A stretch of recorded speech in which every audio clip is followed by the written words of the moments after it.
Calma, antes de que empiece este video, tengo un regalo para ti, porque preparé un ebook sobre los 10 vehículos más importantes de la Segunda Guerra Mundial. Solo da clic en el enlace de abajo para descargarlo, o escanea este código QR para ir a nuestra página y llenar un formulario rápido. Te tomará menos de 3 minutos. Ya puedes descargar tu regalo y comparar mi lista de vehículos más importantes con la tuya. Y lo mejor de todo es que vas a estar ayudando al canal Sala de Guerra a entender mejor quién es nuestra audiencia, quién eres tú. Y así siempre vamos a poder ofrecer el mejor contenido de la manera que a ti te gusta, así que no dejes de descargar tu ebook. Y ahora vamos a nuestra historia. Siempre empiezo estos videos de la Fuerza Expedicionaria diciendo que la Fuerza Expedicionaria sí tiene muchos libros. Mucha gente que participó en la Fuerza Expedicionaria escribió libros, y varios autores posteriores a la época también escribieron obras muy importantes sobre la Fuerza Expedicionaria. Pero por primera vez hice una lectura especializada sobre una rama de la Fuerza Expedicionaria, de la cual leemos muy poco. Acabo de leer este libro. Oye, mira el quebracanela. Están viendo el subtítulo que en realidad está arriba, ¿verdad? Trata sobre la ingeniería brasileña en la campaña de Italia. O sea, estamos hablando del 9 Batallón de Ingeniería, que es una unidad constituyente de la Fuerza Expedicionaria. Un batallón, o sea, cerca de un tercio del efectivo de un regimiento de infantería. Pero que tal vez, ¿no? ¿Fue? Creo que sí, era la tropa más especializada de la Fuerza Expedicionaria brasileña. ¿Por qué? Porque la ingeniería realmente en la Segunda Guerra Mundial, la ingeniería norteamericana, era la tropa que tenía más tecnología incorporada en sus procesos diarios. O sea, detectores de metal, varios tipos de equipos para la remoción de minas, ¿verdad? Para construir puentes, caminos y desobstruir vías. Entonces, era una tropa sumamente especializada en un tipo de variación de combate que el infante ni siquiera tenía idea de cómo se realiza. Este libro aquí es de autoría del general Raúl da Cruz Lima Jr.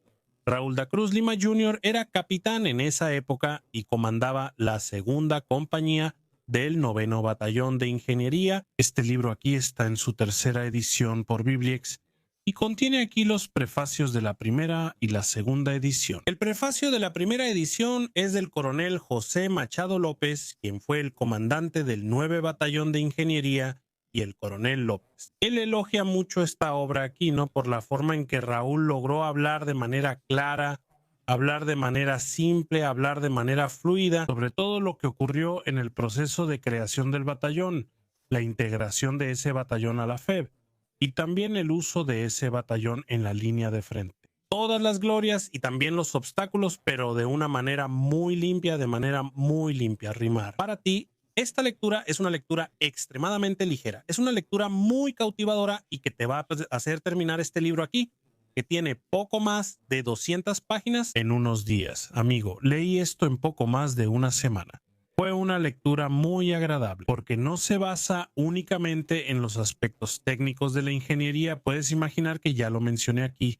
Son muchos los aspectos técnicos de la ingeniería, pero también por un aspecto mucho más ligero de la organización, de la memoria de un veterano de batalla, contando los acontecimientos de hace 35 años en su vida. Quebracanela. Quiero decir, un tipo especializado en minas antipersonales alemanas que tenían el propósito de herir al combatiente enemigo y no de matar. Los alemanes llamaban Schuminae a esa mina. ¿Por qué? Porque tenía explosivos suficientes para causar daño hasta la mitad de la pierna del soldado enemigo, o sea, le arrancaba la pierna hasta la mitad de la pantorrilla. Por eso es conocida como rompepantorrillas. Muchos soldados brasileños fueron heridos por la Schuminae, y era un problema muy especial para el batallón de ingeniería, porque la Schuminae era de madera, la Schuminae no era de metal.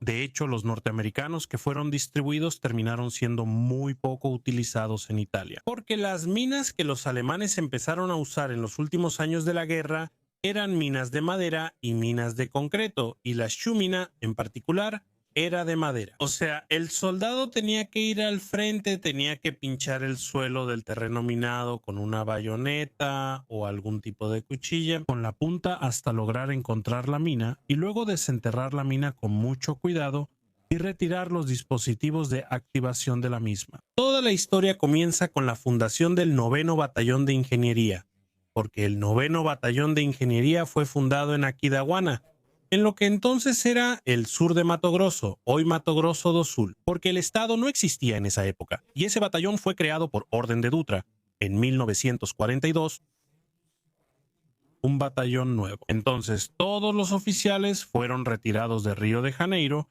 y enviados en tren a Mato Grosso para fundar esa unidad en Mato Grosso. Y el capitán Raúl en ese entonces formaba parte del personal original de esa unidad, Entonces, él empieza a contar en primera persona todo el proceso de creación, las dificultades, las carencias por las que pasaba la unidad. En aquel entonces, Mato Grosso era una provincia lejana en los años 40 y luego la integración de esa unidad a la Fuerza Expedicionaria Brasileña, porque Dutra eligió el 9º Batallón de Ingeniería por ser una unidad nueva, pero también porque no estaba en las regiones militares de donde serían reclutados los soldados de la Infantería de la Fe. El batallón de ingeniería es transportado a Río de Janeiro. Y en ese momento ya tenemos algunas ideas del capitán Raúl sobre el efectivo del batallón.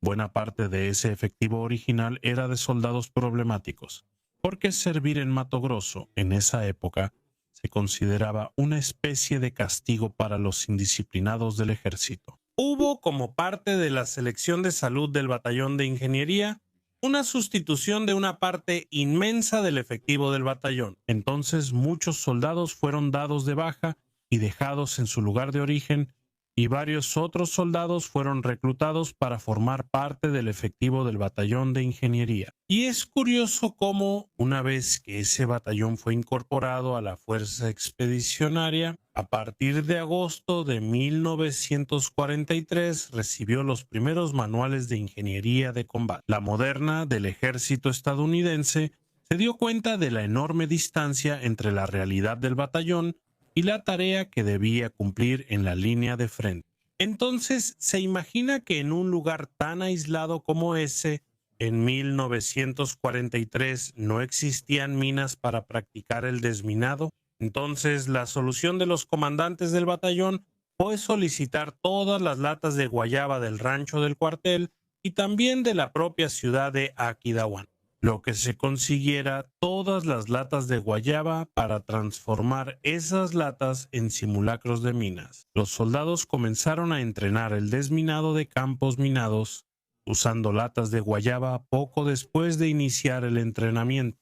Sin embargo, la tropa recibió una orden para poder reubicarse en Río de Janeiro, pero no para la capital Río de Janeiro, sino para la ciudad de Tres Ríos, que está en el interior del estado. Eso también es un hecho curioso y criticado por el capitán Raúl, porque desde el principio se separaron las dos tropas. La tropa de infantería quedó acuartelada en la villa militar de Río de Janeiro, mientras la de ingeniería se alojó a cientos de kilómetros en Tres Ríos. Entonces, no hubo un conocimiento previo, no hubo un intercambio de experiencias o incluso de conocimiento entre las personas de las dos tropas, lo que generó problemas posteriores. En el campo de batalla en Italia, cuando el primer escalón de la FE parte hacia allá en julio de 1944, el componente de ingeniería, junto con el primer escalón, es la primera compañía del capitán Müller. Después del embarque, el batallón de ingeniería es transferido a la villa militar en Río de Janeiro y ocupa los alojamientos. Eran del 6º Regimiento de Infantería que fue a Italia. En ese momento, el libro describe entrenamientos especializados que yo desconocía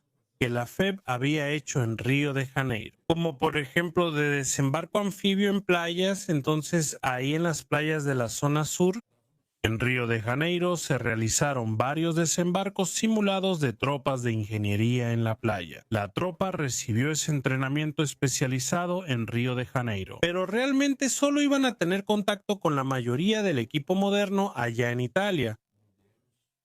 cuando finalmente son transferidos a Italia en septiembre. Entonces tenemos un fragmento muy interesante aquí en el libro que habla sobre la transferencia de la tropa de Nápoles a Livorno, que se realizó a bordo de los L6, los Landing Craft Infantry, esos barcos de desembarco de infantería que tenían capacidad en promedio para 200 soldados. Luego él describe una escena que imaginé.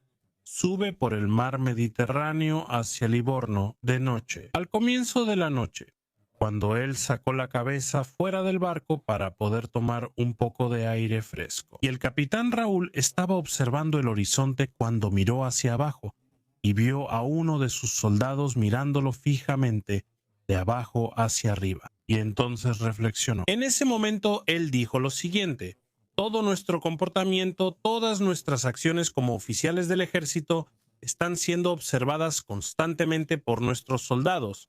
Así que nuestro comportamiento será juzgado por ellos hoy y para siempre. Sé que parece obvio, pero leer a un oficial relatando eso en sus memorias es muy raro. Cuando llegan al teatro de operaciones van directamente a Porretta Terme, en el Valle del Reno.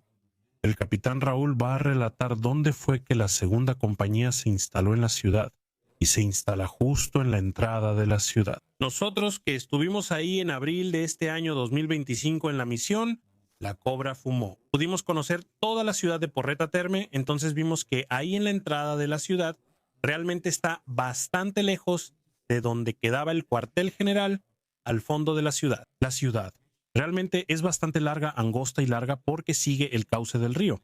Entonces el capitán Raúl, él relata los bombardeos constantes de artillería de gran calibre de los alemanes que pasaban por encima de su puesto de comando, yendo en dirección al cuartel general de la FB, allá al final de la ciudad. Entonces, él describe cómo escuchaban esos silbidos de esos proyectiles de artillería constantemente. Y también, amigo, en ese libro En Quebra Canela tiene la mejor descripción, o tal vez la más aterradora descripción de un bombardeo de artillería que he visto.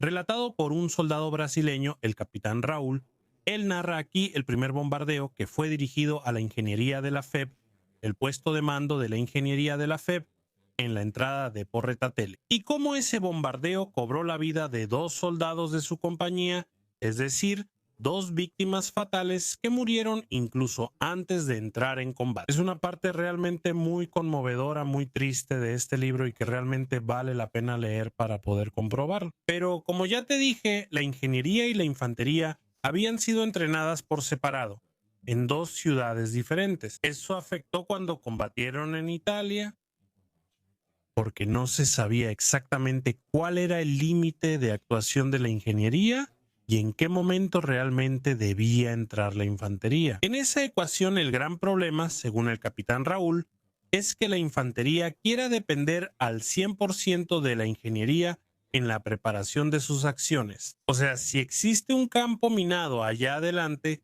es 100% responsabilidad de la ingeniería limpiar ese campo minado. La infantería debería tener zapadores propios para retirar esos artefactos. En este libro hay una reflexión válida sobre el tema que también me gustó. En el invierno del 44 al 45, la línea del frente se paraliza y la ingeniería casi no tiene trabajo. En ese momento, muchos soldados son enviados a cursos de especialización, junto con la Escuela de Ingeniería Norteamericana, que estaba en el sur de Italia. Y entonces, el capitán Raúl también relata un descanso, un permiso que tuvo en Roma, de algunos días con otros oficiales de su compañía. Él narra el ambiente de Roma en la Navidad de 1944. Él menciona los bailes organizados por el ejército norteamericano y cómo se quedaban. Aquellas filas inmensas de las llamadas signorini, señoras o chicas jóvenes ahí, que estaban todas esperando ser elegidas como pareja de algún soldado para poder conseguir llenar el estómago. Hermano, dada la falta de comida en toda la región de Italia en esa época. Tras el invierno regresa el periodo de ofensivas y la toma de Monte Castello. Es la primera fase de la preparación para alcanzar los puestos de partida de la última ofensiva planeada para arrasar a los alemanes en el norte de Italia. Ahí tendrás la descripción del periodo más intenso de operaciones de la ingeniería de la FEB en Italia, porque es justamente después de la conquista del Morro de Monte Castello que la ingeniería tiene que quitar todos los campos minados, limpiar todos los campos minados que fueron colocados alrededor del monte en las caras este, oeste y norte del monte, para poder abrir el camino para que la infantería avance más allá del monte. Aquí hay un relato vívido de un episodio muy importante para la compañía del capitán Raúl, que es cuando el sargento Luis Ribeiro Pires entra en una casa que había sido minada por los alemanes justamente para poder desactivar todos esos explosivos ahí dentro, solo que la casa simplemente explota con él adentro. Entonces, es una muerte que todos en la compañía sienten y que hace que tú como lector también sientas la pérdida de ese sargento que era muy querido por todos en la compañía. Justo después de eso, en el ataque a Soprasazo, antes del ataque a Castello Nuovo, el capitán Raúl, una vez más, sorprende mucho aquí con su capacidad de contar, de relatar para ti lo que pasó cuando narra un ataque de la FEB, en sintonía con un equipo de ataque compuesto por la infantería y elementos de ingeniería, avanzando juntos, trabajando en conjunto. Por primera vez, esto a principios de marzo de 1945, para poder tomar una de las laderas del Morro do Soprasazo. Y tienes esa gran descripción de soldados usando bazucas para silenciar ametralladoras alemanas y los soldados de ingeniería abriendo camino a través de los campos, retirando minas y pasando cuerdas blancas para poder guiar a los soldados de infantería por ese camino peligrosísimo. Y entonces logran tomar la posición sin ninguna baja fatal. Luego llega la ofensiva de primavera, ahora vista desde la ingeniería, ya completamente adaptada a la guerra moderna. El capitán Raúl cuenta que realizó un curso con ingenieros de Estados Unidos a finales de marzo de 1945 y los estadounidenses demostraron el uso de excavadoras blindadas que permitían al operador despejar caminos bajo fuego enemigo. Las compañías de ingeniería de la FEB solo tenían excavadoras Caterpillar D7 no blindadas en ese momento. Si te gustó este video, compártelo con tus amigos y también danos un like. Y no olvides suscribirte a Sala de Guerra para no perderte nada más. Yo me despido por ahora. Gracias de nuevo por tu audiencia y un fuerte abrazo de Sala de Guerra.